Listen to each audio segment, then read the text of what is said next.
Okay,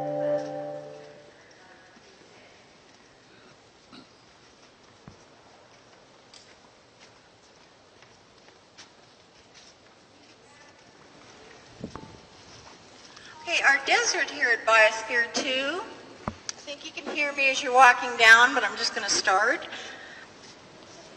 The Biosphere 2 desert is based on a coastal fog desert. Coastal fog deserts are found along the western side of a continent or an island. They've received most of their moisture from fog banks rolling in off the ocean and from winter rains. It's a cooler, moister climate than our Sonoran Desert is. Most of our plants in here look very familiar. They're all desert-adapted plants, and we certainly have the same ones outside: cactus, yucca, ocotillo, agaves. But there's just a few that are a little bit different. This tall tree back here, it's kind of an odd-shaped tree trunk. That's a bujum tree, and it's from Baja California. Our agave trees that have already bloomed this year, these ones up here, that is a Shaw's agave, and again coming from the Baja side. The tall straight cactus is here. It kind of looks like a saguaro that isn't old enough to have arms on it yet, but it's a cardone cactus.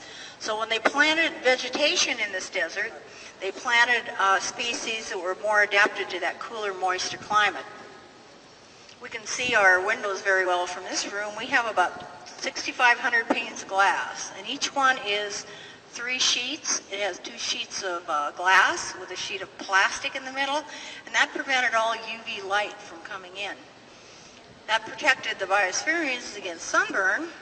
The plants don't use that portion of the light spectrum to grow, so it didn't bother the plants any.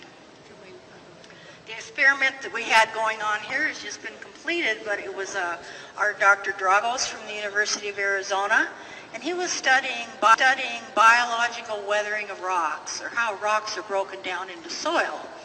And this is just an example of how we use the biosphere, which was created for the biospherians to live here, how we use them today for open research projects. Next, we're going to walk down into the desert, to the technosphere. This is going to be a lot of cool air, wind's going to blow on us. So let's walk out. We have another group coming in. Yes, sir. Were those original rocks real? No, or? the rocks in here are poured concrete. Okay. There's a few of the smaller boulders Yeah. that are real, but the other ones aren't. Okay, let's follow down to the